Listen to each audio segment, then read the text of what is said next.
If I were to make a list of the winners and losers in college basketball this past week, Indiana would be at the top of the winners list for me because of their dramatic week that they had. This team boosted their NCAA chances so much so on FanDuel. They are no longer even given odds on FanDuel to make the NCAA tournament because their odds are so high up there and they have climbed so much after beating Purdue, getting a road win against UCLA, where albeit they were helped out a little bit by UCLA, but you also got Reed Bailey's best game of his career. You continue, or not career, his best game as a Hoosier. I don't know, might be the best game of his career. I didn't look at before this, but at least his best game as a Hoosier. You saw Nick Dorn continue to hit shots. He's done a great job. Lamar Wilkerson, Trent Sisley, he scores the game-winning bucket at the end of the game in that UCLA game. Overall, they were kind of in bubble trouble a little bit, but they are much, much safer in tournament position right now. And then this upcoming week, they have some interesting matchups we're going to talk about here at the end as well. So this team, 15-7 overall, 6-5 in the Big Ten at the midway point. They were able to beat Purdue at home, 72-67. They had 0 quad one wins going into this one. They knocked off the number 12 team in the country at home. The resilience, Darren DeVries really seems like he's getting his guys playing together well at the right time. UCLA 2 overtime win game. Talked about Reed Bailey, Trent Sisley, the game-winning bucket in that game. Bracketology is shifting right now for the Indiana Hoosiers, who are in much better position. Lenardi had them in his last four buys after the UCLA win. CBS Sports actually has them as a 9 seed going up against Villanova. Delphi has them as a 9 seed as well. Hoops HD has them as a 10 seed going up against Auburn. And then on 3, a 9 seed going up against Texas A&M.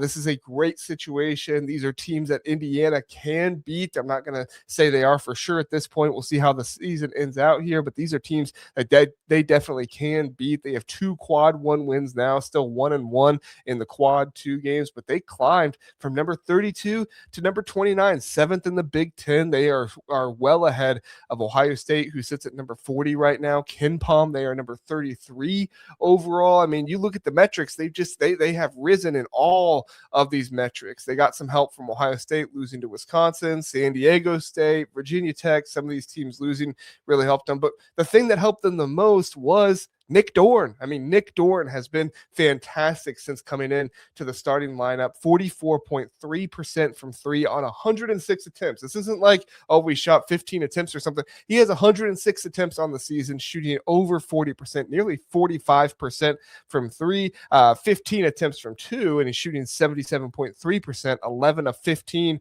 on the season. There, and then he's shooting nearly 90% from the free throw line, 88.6%.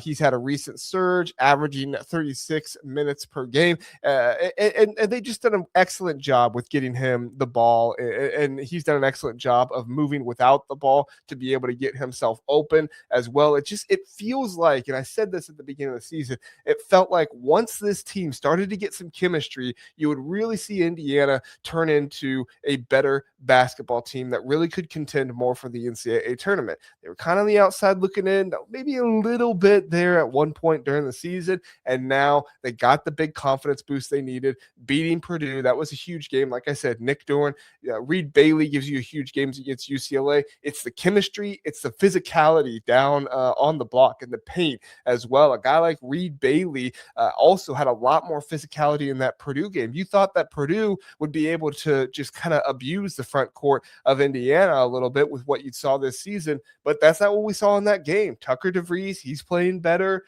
Reed Bailey, he was a huge impact guy, and I was also really impressed with the guys that had to come in at the end of that UCLA game and play some important minutes.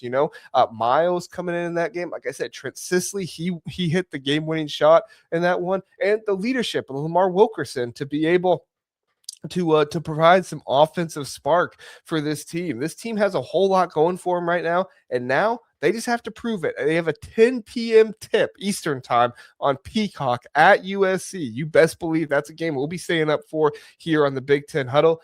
Checking out. I don't know. I might just go live after that game. I don't know. Check back. Well, no, it's because on Tuesday we'll have the live stream at 9 p.m. on YouTube, which will be announcing the home field winner there. But that game is going to be very interesting. Get off here on the Big Ten Huddle, and I'll definitely be watching that one on Tuesday night. Wisconsin, they have coming to them at home, and don't sleep now. Wisconsin currently 5th in the Big Ten. They are currently tied Big Ten record with Purdue after Purdue lost 3 straight. They looked much better after they got the win over Maryland, and Maryland looks like the worst team in the Big Ten right now. Just does not look competitive. Buzz Williams might get fired here at the end of the season. We'll see what happens, but this is a very broad, not a very broad. This is a very important week for Indiana to follow up their big week on. They got the big week of beating Purdue, beating UCLA, and now these are not necessarily top tier teams in the Big Ten. It's not like they're facing Michigan and Michigan State, but USC on the road, it's an important test. You kind of got the first test of UCLA on the road, and UCLA, obviously a very good team playing at home. USC been a little inconsistent this season. We'll see if they can put it together here against the Hoosiers. That's going to be a very important matchup for their NCAA tournament hopes and everything else. And then this Wisconsin team, they're kind of coming into their own a little bit more. Austin Rapp had the game that many fans were kind of hoping for him to be able to have there in that game, scoring wise and everything else. But this Indiana team is building momentum right now. It feels like there's a belief with this team. It feels like there's a belief. If they can just foul when they're up 3, okay? I'm sorry, Indiana fans. I don't mean to bring it up again, but if you can just foul when you're up 3, this could be a really good situation. But I do think that Darren DeVries, and maybe you agree, let me know in the comment section below. But I do think Darren DeVries was trying to get them to foul in that situation. It seemed like maybe they just, for whatever reason, didn't feel confident enough to actually do it, which it did come back to bite them. They went into the overtime because of it. What's his name? Trent Perry hit that 3 to be able to go into overtime.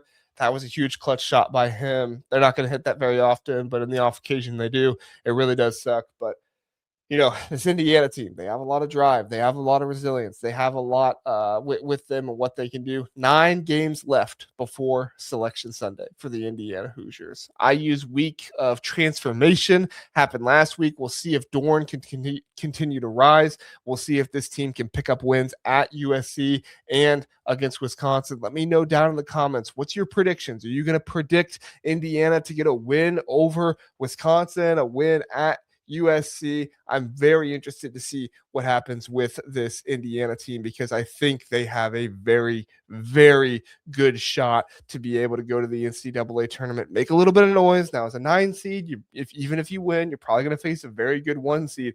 But if you can continue to win, get up there to like a 7 seed or something like that. I'm not saying it's going to happen, but if you continue to win, continue to play well here, you could see something like that happen. This team does still have winnable games left. I mean, you have Oregon at home, Minnesota, Northwestern. Obviously, these home games are all more favorable for them. I actually feel like Wisconsin is a very winnable game for them at home. Wisconsin, a good shooting team, but you do have Michigan State coming in at home again. And that this Michigan State team has looked more mortal after the overtime win over Rutgers and then losing to Michigan. This team looks more mortal. We'll see what happens. Hopefully there's no tripping or anything like that.